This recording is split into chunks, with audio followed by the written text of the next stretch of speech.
and I go in. Burj Khalifa, I went inside. People were throwing their checkbook trying to get units. I've heard stories about signing deals on napkins and flipping your property before you even had signed for it just by having a place in the queue. Yeah.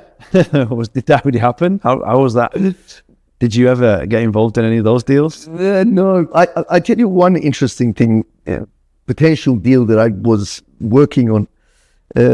I was invited to the launch of Burj Khalifa. Wow. And by the way, I had forgotten about it. And it was a beautiful crystal invite. I think I still have it somewhere. But the launch was happening at Emirates Towers. And I can't remember if they built something specifically for it. But anyway, I was driving by Emirates Towers and I saw the lights. And then I remembered that it was the Burj Khalifa launch.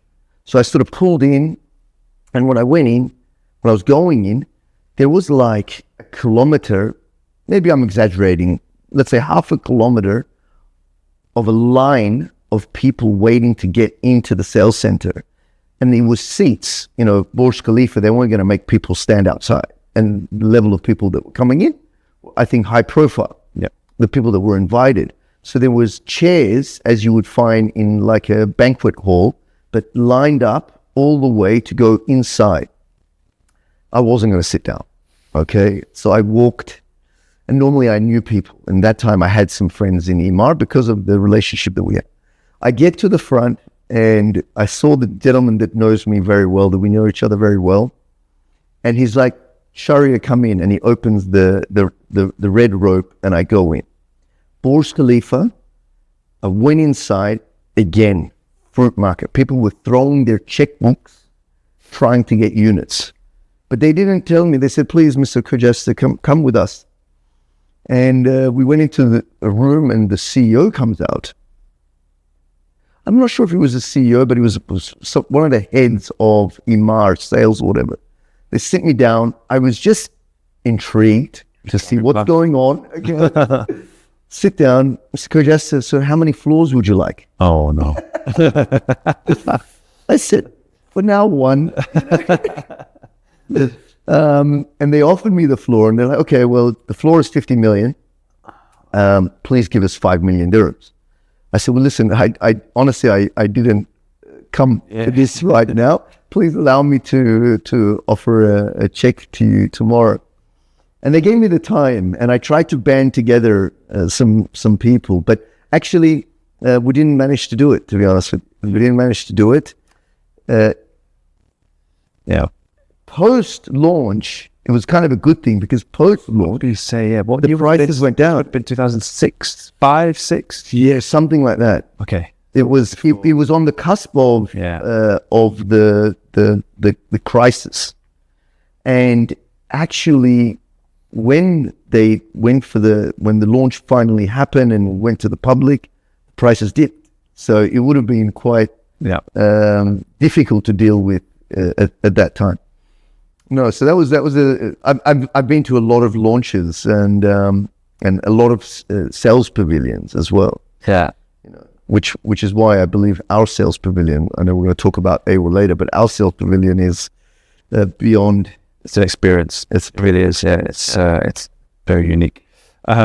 So look, for most people like myself, I came here in 2013, and for the first 3, 4, maybe 5 years, 4.5 years, I just imagined that one day I'd be done with Dubai. I'd finished. I'd completed that chapter in my life, and I was getting on the plane, and that was fun, and back to reality, back to my home. And then I think sort of around 2018. I remember I was going back home to the UK, and it was 9 p.m. and we landed, and we were like, okay, let's go out for some food. Everything was shut. And as silly as it might seem, this is back home. This is back home in Manchester, and as silly as it might seem, that was like just a thought in my head. Like, we're not used to this now. We can't go back to this lifestyle. What are we going to do? And then from that moment on, I kind of switched into the mindset of, we're not leaving Dubai. This is our home now. When did that start to, I guess it's different with you, but did you have that sense of, we're settled in here, this is it now, I'm going to be here till... Look, I think in the first decade, Dubai was still growing, talking like, let's say 94 to 2004. But definitely in the second decade, as I was going back to Sydney, Australia to visit friends, family, and so on, I started really realizing that there's really no way that I could go back home because, like you said, 6 o'clock, everything closes. Here in Dubai, it's 24 hours. Yeah. You could do shopping any time of the day, really, here, you know. And nightlife and social and the standard of living as well. You know, for me, I always told my Australian friends that I could never live the lifestyle that I lived in Dubai in Australia. Yeah. The cars, the Convenience, the service. the convenience, the yachts, you know, all of it. And by the way, in Dubai, you can eat at this price, and you can eat at this price. You know, so it's also all there. everything's available. It's not to say that, you know, it's only for the rich. Yeah. And yeah, so I realized at that time there's no way. And, you know, we went back and we were at some event, and me and my brother looked at each other and said, there's no better place. And I still believe there's no better place than Dubai in the world. Yeah. To live. You know, I'm divorced, but I have a 12-year-old boy.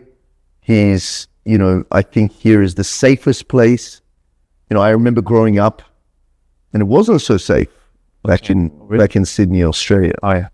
You know, there's, you know, all of those things: safe, secure, the lifestyle. There's so much that Dubai offers.